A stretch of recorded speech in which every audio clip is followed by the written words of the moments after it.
They wanted to win more than the other team.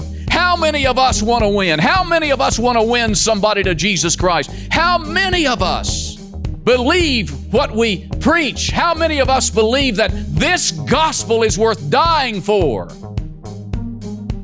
Somebody said, you can't begin to live until you find something that's worth dying for. God knows I wouldn't want to die without it. Welcome to the Ben Peyton Podcast, where each week Pastor Ben Peyton shares thoughtful, faith-filled messages from the pulpit of First Christian Church in Roanoke, Virginia. Located at 344 Church Avenue Southwest, Roanoke's First Christian welcomes all to join their Sunday service at 10:30 a.m. Whether you're a longtime listener or just discovering the podcast, this space is for anyone seeking hope, encouragement, and spiritual connection. Now, let's hear today's message from Pastor Ben. What God had planned for them. What was that? Get into Canaan land. Take a risk, because there's not time to play it safe. If you're on the 55-yard line with a minute left, any of you that know anything about football, this is not the time to give it to the fullback and try to get 3 yards. You got to improvise. You got to do something.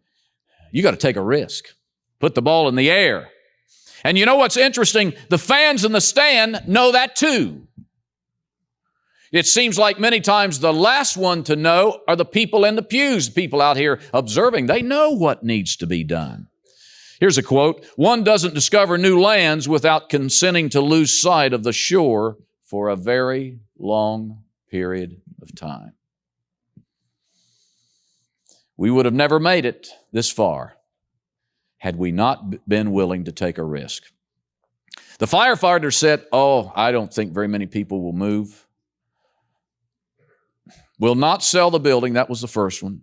Second one, it was, will not find a temporary place that we can afford. Third one was, the building will be too expensive. And, well, it was just all a bunch of high-level bull, because none of it was true. We'll talk about some of those victories in a minute. People that have this new mindset, this end zone offense mindset, they value time. Time is like money. The less you have of it to spare, the further we make it go. Fact, what you do with time will make your life more miserable or more enjoyable. And some of you have an enjoyable life, and some of you are a little miserable because you've never really taken control to plan your time. And God knows we can all do a better job in planning.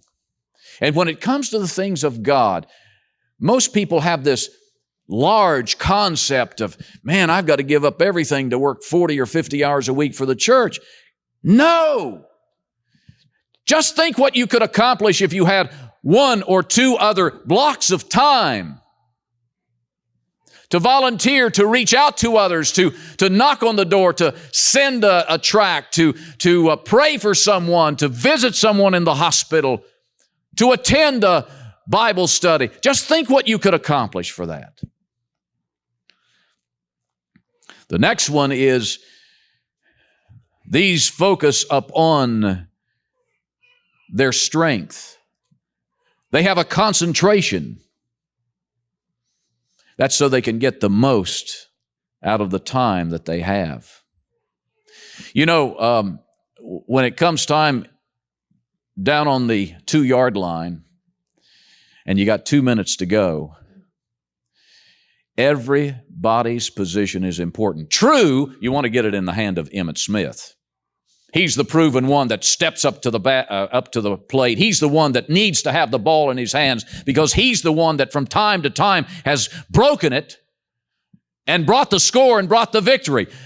And everybody understands that. They understand he couldn't make it without tackles and guards and ends, people that would block. He understands without interference he couldn't do it. And everybody on the team understands that they must pull together, regardless of what their responsibility, regardless of what their gift is. It's important that the team be there, knowing their responsibility, knowing their gifts, and all pulling together for one common goal. Let's get a touchdown.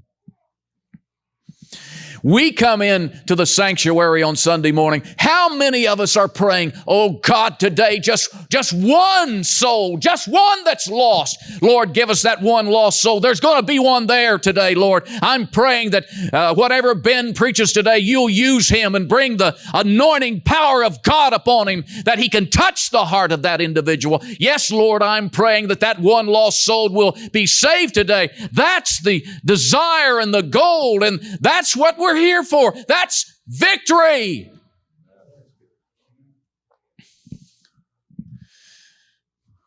Not one person, everybody. Two-minute mindset. This is where the important part of the game is played. Here's what I'm saying. When there's an intensity and focus on the end zone, the teams that get there the most often recognize the players that can get them there, and everybody else does their part to complement those players. Not territorial, not trying to protect their position. I want to carry the ball. You understand your role is to block. It's time for him to carry the ball, and everybody else does their part to complement those players. In other words, go with what gives you the greatest return.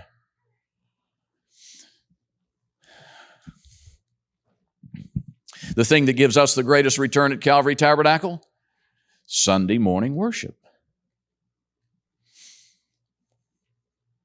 Sunday morning worship is where we have the greatest opportunity to reach the most people, to help affect change in their life, to introduce them to Jesus Christ, to do something good for eternity's sake. Is it asking too much that all of the team make an effort to be at every game? Because without every team player, there's a weak link. It's hard to do it. I can imagine watching the Yankees and Cleveland last night. You realize the importance. Here's one little guy I didn't even know. I thought I knew all the Yankees, all the way back to Babe Ruth.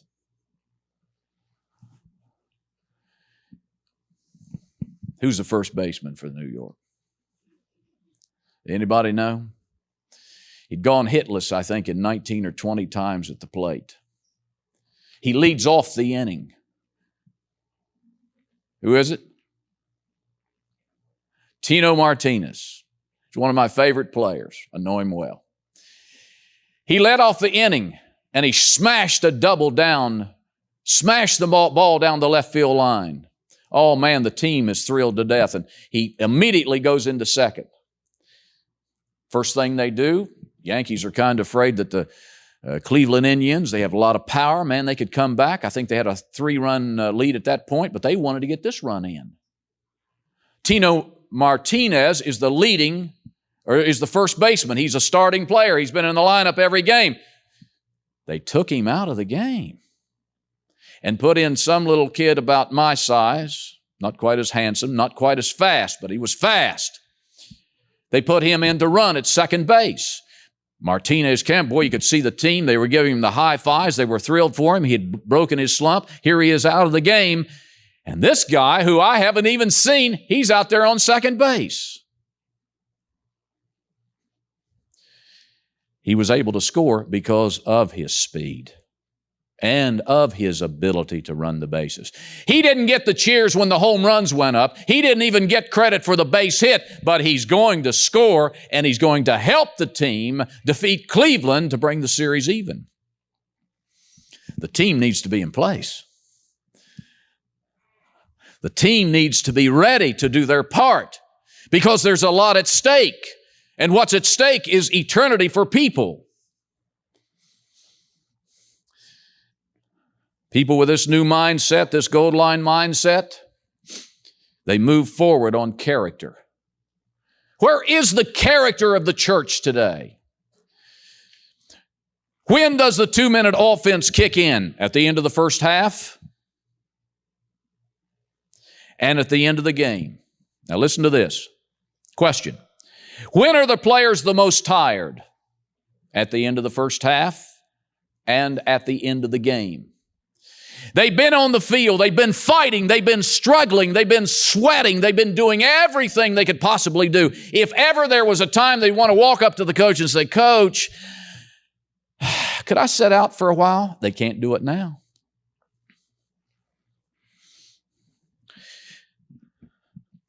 Do you get it? Their greatest progress is made when they're the most tired. Now, when they're with 2 minutes left to go and they're down within the goal line, they need the best players. Because they're people of character. That's why they're able to do it.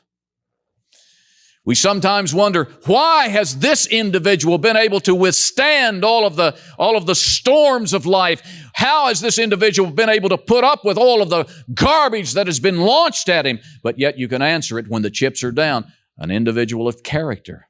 We, as Christians, are to be people of character. When the 2 minutes when we're with 2 minutes to go, regardless of how much work we've done, regardless of how much energy we've spent, regardless of how tired and fatigued we are, this is the time that we must step forward and say, yes, we're ready. This is our time to shine. This is our time to get the victory. How many times have you heard it said? I heard it said at the ball game last night. Northside was ahead 14-0. Could have been 18-0. They just was blowing Rockbridge off the map. Come to the end of the game, the score was 24-14, Rockbridge. And I heard someone make this statement at the game. They wanted to win, talking about Rockbridge, more than the other team. They wanted to win more than the other team. How many of us want to win? How many of us want to win somebody to Jesus Christ? How many of us believe what we preach? How many of us believe that this gospel is worth dying for? Somebody said, you can't begin to live until you find something that's worth dying for.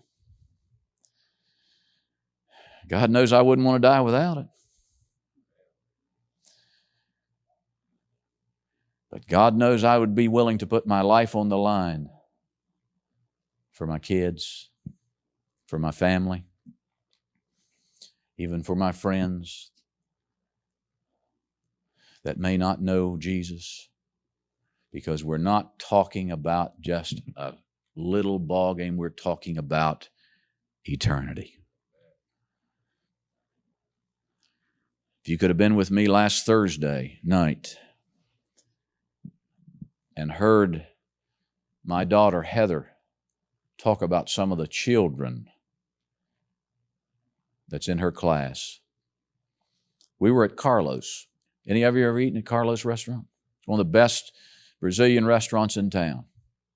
There must have been 20 of us there.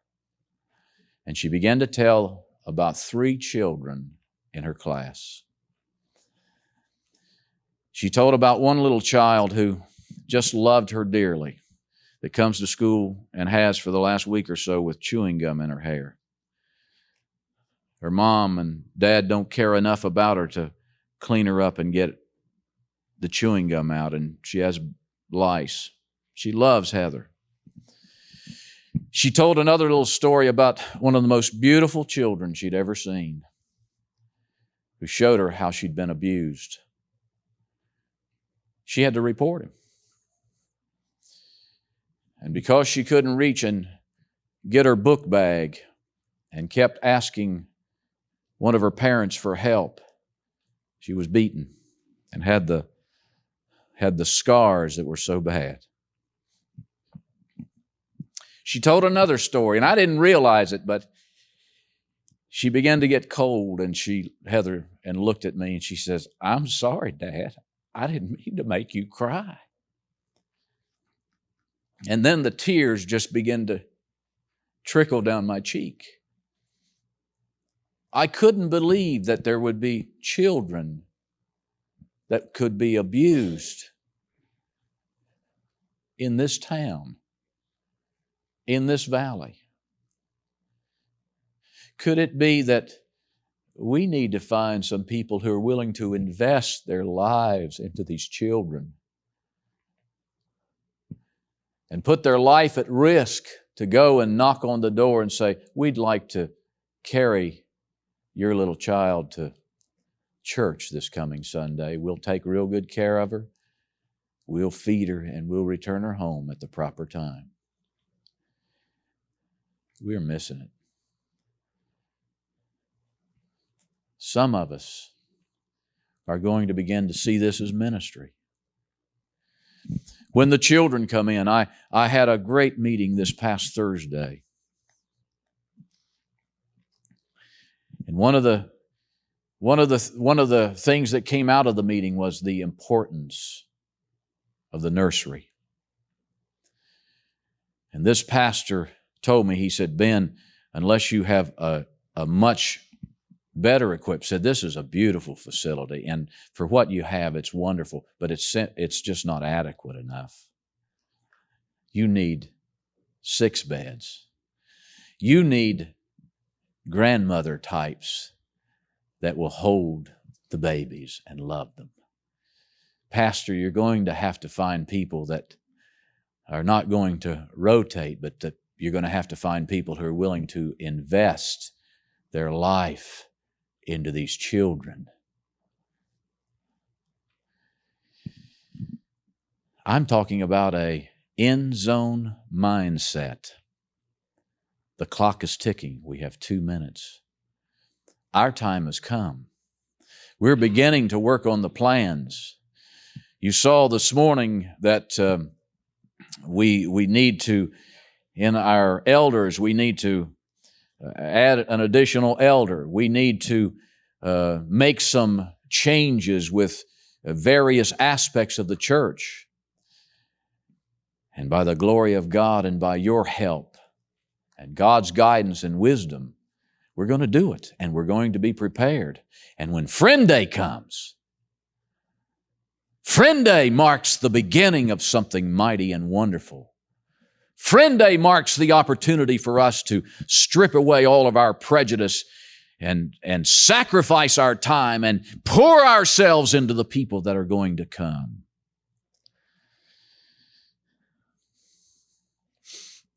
Yes, these that make changes. And when you think about them being down on the goal line, sometimes their changes are spontaneous. They set aside this plan they've been working on. I mean, they have been practicing. I've been told that Coach Dean Smith, when he was coaching the University of North Carolina basketball, I've been told that he would spend the majority of his practice working on the last 2 minutes. He had it down to a science. This is where the games are won, the last 2 minutes. But you see, there comes a time, it's the last 2 minutes, you're down, and you might need to dump something that you've been doing all of your life because you identify, you recognize you've got to do something spontaneous. The time is at hand, and you don't have time to have a board meeting. You've got to do it. The time is clicking. The game is on the line. We've got to be willing to move ahead and to be spontaneous and improvise with the idea of there's a lot at stake. Do you get what I'm saying? It's no accident that you get into the end zone. That's where we score and we celebrate. And teams with end zone mindsets, they get there. Teams with comfort zone mindsets, they never get there. With the grace of God, with His inspiration and guidance and direction, I want to see Calvary Tabernacle become an in-zone mindset. Working with a 2-minute game plan, anticipating at any moment the return of Jesus Christ. But we want to celebrate and obtain every victory that we possibly can before He returns. You could have the inability to see the score. Listen to this, I'm just about through. You could have the inability to see the score and go to the game and you could tell who's winning. You ever done that? All you have to do is watch the stands. On one side, people are jumping up and down, having a good time. They're laughing, they're talking, they're celebrating. Oh man, this is the greatest game. Our team is the greatest on earth. On the other side, people are just sitting there. That's the losing side. They're talking about how bad the refs were. Did you see that call? Man, I'm blind, I'm deaf, I want to be a ref. I mean, they don't have anything good to say about the referees. Everything is bad. They get upset, they get excited, they start screaming at the players. Get out there and do that. Get into the game.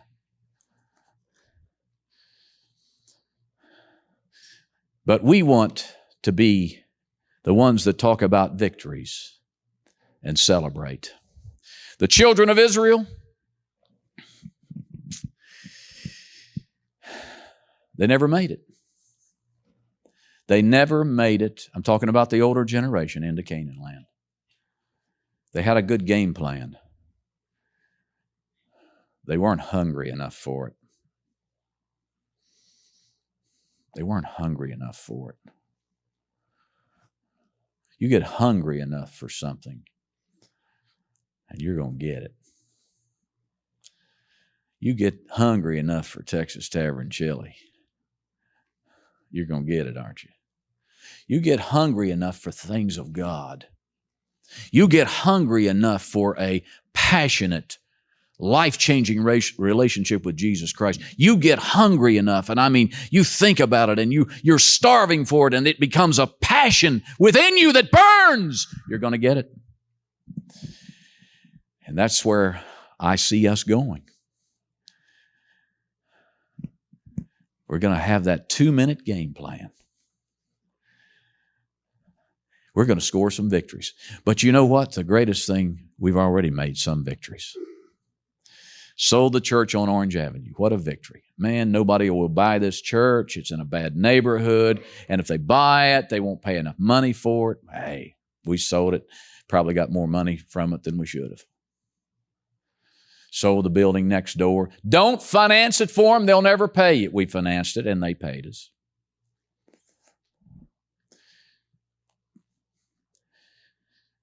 Man, that's a victory. Don't get in this little building here on Peters Creek Road. You can't afford to rent. It's $1,500 a month. Well, my Lord, how are we going to be able to afford the $15,000 a month when we move to something bigger and better?